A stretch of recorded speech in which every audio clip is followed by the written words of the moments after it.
जय हिंद। देखिए, पिछले 4 दिनों से जो पूरे वर्ल्ड में एक नाम चल रहा है इस समय, सीरिया और टर्की में आए हुए भूकंप से।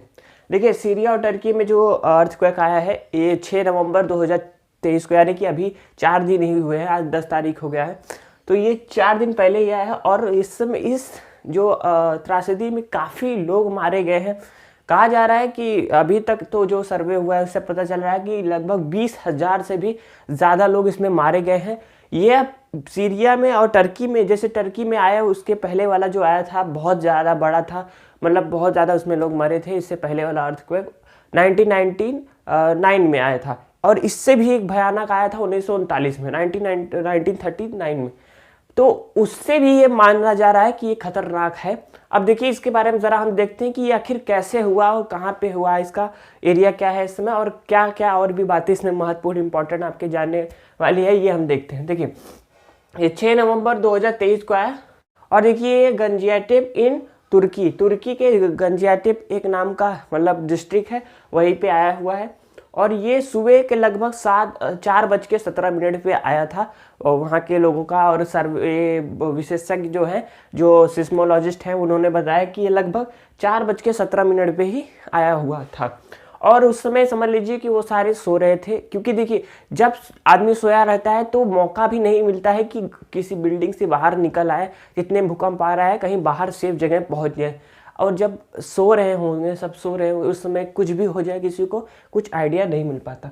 तो ये चीज़ आप देखिए कि सुबह के समय में ही आया था और इसका ईपी सेंटर जो था वो 18 किलोमीटर लगभग था। देखिए, सबसे पहले यहाँ आप ध्यान दीजिए, एक्चुअल में भूकंप जो होता है वो कैसे समझा जाता है। देखिए, ये है सरफेस होता है जिसे हम सरफेस कहते हैं, और सरफेस के नीचे जहाँ से भूकंप पैदा होता है, ठीक है, जहाँ से फॉर्म होता है, उसे हम कहते हैं फोकस कहते हैं या सेंटर भी कह सकते हैं, ठीक है, फोकस। देखिए, तो इसका जो फोकस था, मतलब जहाँ से ये पैदा हुआ है, वो लगभग 18 किलोमीटर, लगभग 17.9 किलोमीटर ज़मीन के अंदर था। और इसका मेन लोकेशन ईपी सेंटर जो था, ईपी सेंटर मतलब जहाँ से ये टकराया जाकर, जहाँ पे ये भूकंप सबसे ज़्यादा महसूस किया गया है, वो है तुर्की का गंजियाटेप प्रोविंस। मतलब वहाँ का जो ये गंजियाटेप एरिया है, वहीं का ये वहाँ पे महसूस किया गया है और इसमें काफ़ी लोग मरे हैं। देखिए, सीरिया में भी मरे हैं लोग, लेकिन सीरिया से ज़्यादा जो त्रासदी हुई है, जो विनाश हुआ है, वो तुर्की में हुआ है, क्योंकि ज़्यादातर एरिया जो था इसका ये तुर्की में आया था, ठीक है। तो तुर्की के जो गंजियाटेप, यहाँ पे बहुत सारा तबाही हुआ है। अभी हम आगे और भी देखते हैं। पहले आप मैप में देख लीजिए एक बार कि तुर्की और सीरिया कहाँ पे है और ये जो एरिया है गंजियाटेप वो कहाँ पे है। देखिए, जो अर्थक्वेक आया वो 2 बार आया है, एक तो सुबह आया था, एक दोपहर के 1:44 के आसपास आया था।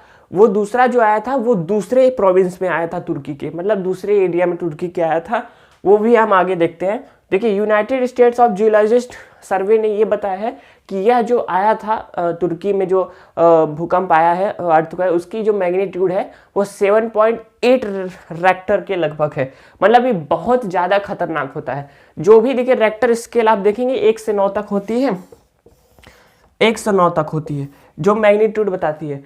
और ये जो नंबर है ये समझ लीजिए कि अगर 7 से ज़्यादा हो गया, अगर 7 मैग्नीट्यूड से ज़्यादा, जिसे हम तीव्रता, हिंदी में तीव्रता कहते हैं ना, तीव्रता, अगर ये तीव्रता 7 से ऊपर है तब यानी कि ये बहुत ज़्यादा तबाही करेगा। सबसे अधिक तबाही इसी में होती है। 7 से नीचे है तो आपको हल्का फुल्का झटका लगेगा, महसूस होता है, जैसे पंखा उंखा हिलने में देखे होंगे, या आप जहाँ दूर इलाका है जहाँ पे इसकी सबसे कम पहुँचती प्रभाव होता है, वहाँ पे थोड़ा झटका महसूस होता है। लेकिन जो सबसे पास होता है वो सब, अगर 7 के ऊपर तीव्रता है तो ये कम से बिल्डिंग तो घर और तो गिरा ही देगा आराम से, ठीक है, वही। और ये तो 7.8 आया है। देखिए, रेक्टर स्केल की खासियत ये है कि इसका एक स्केल ना अगले वाले नंबर से 10 गुना ज़्यादा पावरफुल होता है। मतलब अगर रेक्टर है तो अगर मैं किसी जगह पे 1 रेक्टर का अगर भूकंप आया, किसी जगह पे 2, तो समझ लीजिए कि पहला वाला दूसरे से 10 गुना ज़्यादा है। तो यानी कि अगर 6 और 7 अगर आप कहेंगे कि ये तो एक ही नंबर का फ़र्क है, तो 1 नंबर का नहीं, 10-10 गुना का फ़र्क होता है। ये चीज़ है। अभी हम आगे देखते हैं। जो सेकंड वाला आया था वो हम देखते हैं कहाँ पे आया था। वो भी आया था तुर्की में ही, लेकिन उसका प्रभाव चूँकि जो तुर्की है वो सीरिया से, देखिए ध्यान से मैप में, तुर्की और सीरिया मैप बहुत ही मतलब पास पास हैं, जो दोनों देश हैं। तो जो जहाँ पे आया था ना ये गंजियाटेप जो है ये लगभग 90 किलोमीटर सीरिया के बॉर्डर से है। सीरिया बॉर्डर जो है उससे 19 किलोमीटर दूरी पे ये है। तो इसका असर सीरिया पे देख, साथ में सिप्रस जो देश है आप देख रहे होंगे यहाँ पे, लेबनान, इजराइल तक इसे महसूस किया गया, लेकिन भारी तबाही जो हुई वो तुर्की और सीरिया में देखी गई है। देखिए अभी जो दूसरा आया था वह मैप में आप देखिए कहरामानमरस है, वो भी तुर्की में है। तुर्की का कहरामानमरस है प्रोविंस, वहीं में दूसरा जो आया था, यह जो आया था वो उसी दिन आया था, 6 तारीख को ही आया था, 6 फरवरी को। और ये जो था वो 1:44 मतलब दोपहर के समय में आया था, 44 मिनट पे आया था। ये भी दोपहर के समय में, जब पहला आया था वो सुबह 4 बजे, दूसरा था ये तो मान लीजिए 1:44 पे आया था। लेकिन पहला खतरनाक था क्योंकि उस समय सुबह का टाइम था, 4 बजे लोग आमतौर पे सोते रहते हैं घर के अंदर। उस समय किसी को अब इसका आभास भी नहीं हुआ कि ये भूकंप आ जाएगा, और लोग इतने मलबे के अंदर, मतलब पूरा घर और बिल्डिंग जो इतनी बड़ी बड़ी इमारतें थी सारे गिर गए, और लोग इसमें, बहुत सारे लोग इसमें, कम से कम लाखों लोग इससे प्रभावित हुए हैं, और हजारों लोग की संख्या में इसमें लोगों की मौत हुई है, और कम से कम लाखों में तो इसमें घायल भी हुए हैं। ठीक है, देखिए इसका जो मैग्नीट्यूड था दूसरा जो आया था वो 7.6 रेक्टर का था, पिछले से जरा सा थोड़ा सा कम था, लेकिन ये भी बहुत तगड़ा होता है। ठीक है, दूसरा इसमें जो डेथ अभी बताया जा रहा है, अनुमानित एक आंकड़ा लगाया जा रहा है। देखिए 6 तारीख को जो लाशें मिली, जो डेथ्स के आंकड़े आए, क्योंकि जो रेस्क्यू टीम होती है पूरी दुनिया से सभी देश अपनी तरफ से ऑफर कर रहे हैं कि सहायता के लिए, साथ में तुर्की भी लगा हुआ है कि किसी तरह से सिचुएशन अंडर कंट्रोल में किया जाए। लेकिन ऐसे जब प्राकृतिक के ऐसी त्राजेडी में देखिए संभलना मुश्किल होता है। एक बार जब कोई घटना हो जाती है तो उसको संभालने में थोड़ा समय लगता है, सिचुएशन को करने में, क्योंकि इस पे आपका कोई कंट्रोल नहीं होता है। भूकंप ऐसी चीज है जिसे हम पहले से नहीं समझ सकते कि ये भूकंप आएगा। मौसम आप समझ सकते हैं कि 38 घंटे में, 24 घंटे के अंदर भारी बारिश होगी, लेकिन भूकंप जैसी चीज है आप इसका कोई भी अंदाजा नहीं लगा सकते, ये तुरंत आ जाती है। हाँ, इससे आप सेफ्टी रख सकते हैं कुछ अपनी तरफ से, लेकिन जो होना रहता है कहते वही होता है, तो वही हो गया है। 17,000 से भी ज्यादा तुर्की में लोग मारे चुके हैं। 17, आप फोटोज देखिए, सिर्फ देखिए फोटो पहले आप देखिए कैसे लोग मर रहे हैं। 17,000 से भी ज्यादा लोग इसमें मरे हैं तुर्की के अंदर केवल, और 4,000 से भी ज्यादा लोग अभी अनुमानित है ये सब आंकड़ा, क्योंकि देखिए ये सब घटनाओं में रेस्क्यू टीम जितना खोजती है उतने नए नए इसमें शव निकलते रहते हैं मलबे में से, तो इसलिए जो दिन पे दिन आंकड़ा बढ़ता ही जा रहा है। और पूरी दुनिया से, साथ में भारत की ओर से क्या है उसके लिए हम बताते हैं, भारत से क्या मदद उनको दी जा रही है। 17,000 से भी ज्यादा लोग यहाँ पे मरे गए हैं, और 4, तो कुल मिलाकर 21,000 से भी ज्यादा लोग यहाँ पे मारे गए हैं। 21,000 से भी, अभी ये अनुमानित आंकड़ा है, इसमें बढ़ोतरी भी हो सकती है। ठीक, देखिए जो तुर्की बसा हुआ है वो बसा है जो अफ्रीकन प्लेट है, जो पूरा अफ्रीका वाला प्लेट है ये, और जो पूरा अपना यूरेशिया का प्लेट है, इसके बीच में आता है। तो यहाँ पे भौगोलिक जो होते हैं बदलाव परिवर्तन होते रहते हैं, तो इसके वजह से यहाँ आए दिन भूकंप आते ही रहते हैं। हम प्लेट्स के बारे में अगर समझेंगे, देखिए अगर आपको अर्थक्वेक कैसे होता है ये नहीं पता है, तो हम नेक्स्ट आगे यही समझते हैं कि कैसे अर्थ आखिर आता है और कितने प्लेट्स हैं इसमें, टेक्टोनिक प्लेट जिसे हम कहते हैं। देखिए 1999 में तुर्की में आया था, तो उस समय 17,000 लोग मरे थे। 17,000 लोग की यहाँ पे जान गई थी। इससे पहले 1939 में जो आया था उसमें 33,000 लोग मरे थे। तो सबसे भयानक तो 33,000 वाला यानी 1939 वाला अभी तक का सबसे बड़ा दुनिया में भूकंप जो आया था, जिसमें सबसे ज्यादा लोगों की मौत हुई है, वो तब यही रहा है। देखिए जो भारत में अभी आप बताइएगा कमेंट करके कि भारत में अभी सबसे बड़ा जो भूकंप आया था, आपको पता होगा 2001 की बात है, तो उस समय आप बताइएगा वहाँ पे कहाँ पे आया था, कमेंट करके जरूर बताइएगा।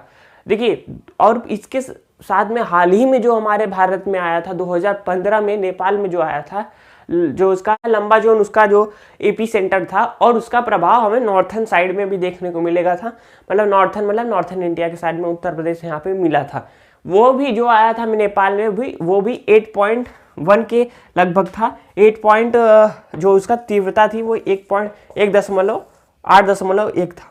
ठीक है, वो भी 2 बार आया था उसी दिन, 2 बार, इसके बाद भी 10-15 दिन में फिर एक आया था उसी महीने में, अप्रैल, शायद अप्रैल की बात होगी, नहीं मार्च की बात है, तो मार्च में आया था 2015 में। देखिए उस समय नेपाल में भी 9,000 लोग मरे थे। अभी देखिए जो अर्थक्वेक आता है, जब इसमें बिल्डिंग और घर गिरते हैं तो इसमें क्या होता है, ज़्यादातर देखेंगे अर्थक्वेक में अगर बम ब्लास्ट होता है तो पूरा घर उड़ जाता है, लेकिन अर्थक्वेक के अगर बात करेंगे इस सब केसेस में होता ये है कि ज़्यादातर जो घर होते हैं एक दूसरे के ऊपर ऐसे गिर जाते हैं। ठीक है, आप फोटो में पहले देखिए कैसे एक दूसरे के ऊपर घर सारे गिर जाते हैं, क्योंकि जब आप जब पूरा आपका जो ज़मीन ही होता है, सरफेस ही होता है, पूरा शेक करने लगता है, तो इसमें पूरा आज जितने भी घर होते हैं इसके बने ऊपर सारे एक दूसरे ऊपर से गिर जाते हैं। ठीक है, देखिए अगर आप ऐसे किसी सिचुएशन में फंस जाते हैं तो अगर मैं साधारण बात में कहूँ तो कोशिश करिए कि सबसे पहले घर के बाहर निकलने की।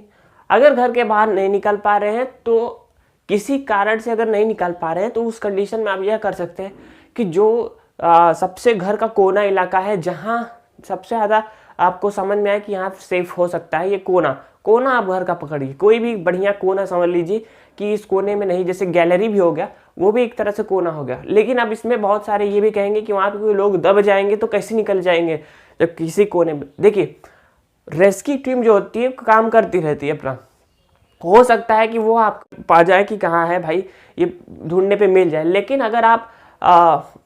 अगर आप सोचेंगे कि हम कहीं और भागने की कोशिश करेंगे तो हो सकता है कोई बहुत बड़ा दीवार, कुछ भी ईंट पत्थर आपके ऊपर गिर जाए और आपकी वहीं डेथ हो जाए। तो इससे अच्छा है कि आप किसी कोना में पकड़ के बैठ जाइए। देखिए जब भूकंप आता है तो लोग इस तरह से कोना।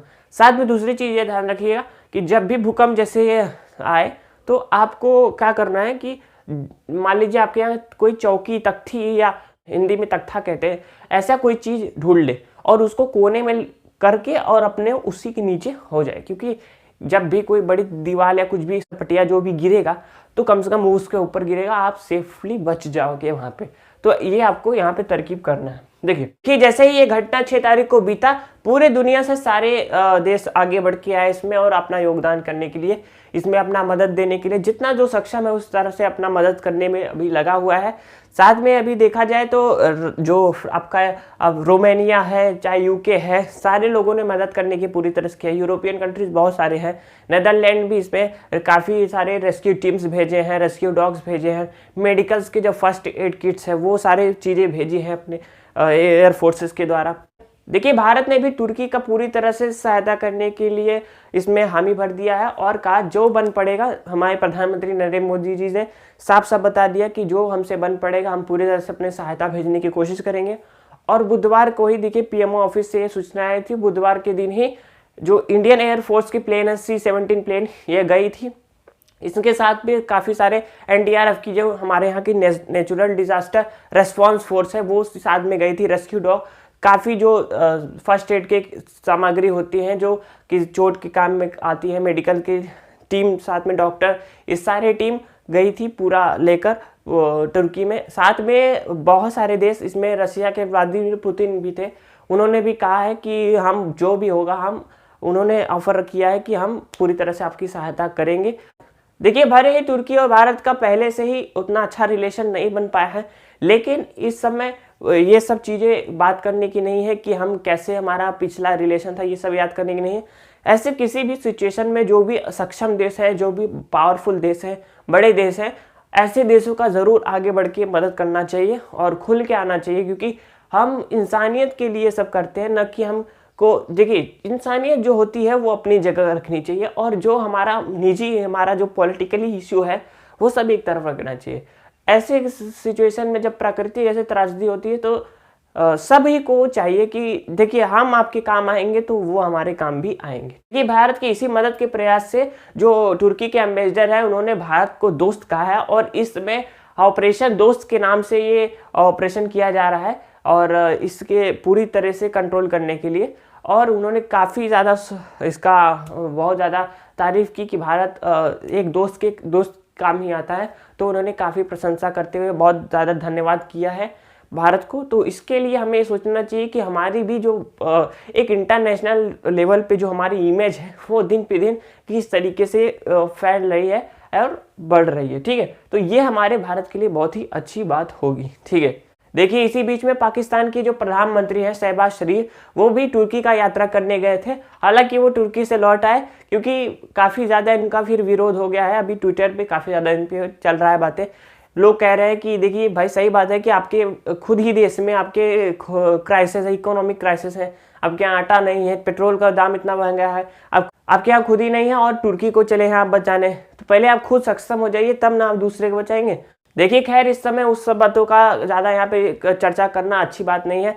पहले तो मैं फिलहाल जो तुर्की का जो इसमें वर्तमान का जो सिचुएशन है वो काफ़ी ज़्यादा खराब हो गया है। और देखिए किसी का भी एक दिन में ही पूरी ज़िंदगी बदल जाना, मतलब कल को वो सही चल रहे थे, आज ही के दिन इतने सारे त्रासदी, इतने सारे बड़े बड़े डिजास्टर हो जाते हैं। लगभग 12,000 से भी ज़्यादा लोग होमलेस हो गए हैं। आप देख रहे होंगे इमेज में, देखिए पहले आप फोटो में देखिए कैसे लोग एक बाहर शेल्टर में अलग अलग जगह पे कैंप बना के वहाँ पे रह रहे हैं और उनके खाने का मतलब कैसे वो रह रहे होंगे पहले सोचिए। साथ में आपको ये भी समझना है कि जो तुर्की में इस समय बर्फ पड़ रही थी, ठीक है, स्नोवी कंडीशन है, और वहाँ का जो एवरेज टेम्परेचर -6 डिग्री, मतलब 6 डिग्री -6 डिग्री ये है वहाँ का एवरेज टेम्परेचर चलता रहता है इस समय। तो ठंड का मौसम चूँकि है ही, तो ये वहाँ की कंडीशन में लोग कैसे बाहर ठंड से लड़ रहे हैं, इसमें काफ़ी ज़्यादा रेस्क्यू टीम जो है अपने प्लेन से, हेलीकॉप्टर से लोगों को रेस्क्यू कर रहे हैं इतने ठंड होने के बावजूद भी। तो ये सोचना पड़ेगा कि ये काफ़ी ज़्यादा हिम्मत की काम है जो सारे लोग कर रहे हैं। और ये सारे जो लोग बेघर हो गए हैं इनको भी अलग अलग जगह शेल्टर बना के जगह देकर वहाँ पे रहने का काम किया जा रहा है। जो बड़ी बड़ी वहाँ की मस्जिद है वहाँ पे रहने के लिए उनको व्यवस्था किया जा रहा है। देखिए जो तुर्की में अर्थक्वेक आया है, भूकंप आया है, वो अफ्रीकन प्लेट और यूरेशियन प्लेट के बीच में ही आया होगा, ठीक है। यूरेशियन प्लेट, जो अफ्रीकन प्लेट अलग है और यूरेशियन प्लेट अलग है, ठीक है। आप फिगर में देखिए एक बार मैप में, अफ्रीकन और यूरेशियन प्लेट में ही के बीच में आया होगा। लेकिन देखिए ये तो अच्छे से सिस्मोलॉजिस्ट कोई होगा, उसका जो विशेषज्ञ है वही अच्छे से बता पाएगा एक्चुअल में कहाँ से ये उत्पन्न हुआ है, ठीक है। देखिए फिलहाल तो अभी तुर्की में काफ़ी ज़्यादा त्रासदी चल रहे हैं और दिन पे दिन इस पर काफ़ी लोग मेहनत कर रहे हैं, सुधारने की कोशिश कर रहे हैं सिचुएशन को कंट्रोल करने की। लेकिन अब देखिए जितने लोग मर चुके हैं हमको तो वापस तो आ नहीं सकते, तो मर गए। लेकिन देखिए जब जहाँ होता है ना ये काफ़ी ज़्यादा दर्दनाक होता है। उम्मीद है आपको इस वीडियो से तुर्की में आए हुए भूकंप के बारे में थोड़ा सा नॉलेज मिला होगा। वीडियो को नॉलेज अच्छा होगा लगा होगा तो जरूर सबके साथ शेयर करिएगा और चैनल पर नए तो प्लीज़ सब्सक्राइब कर लीजिए। आप देखते हैं यूनिक विद्यार्थी। जय हिंद।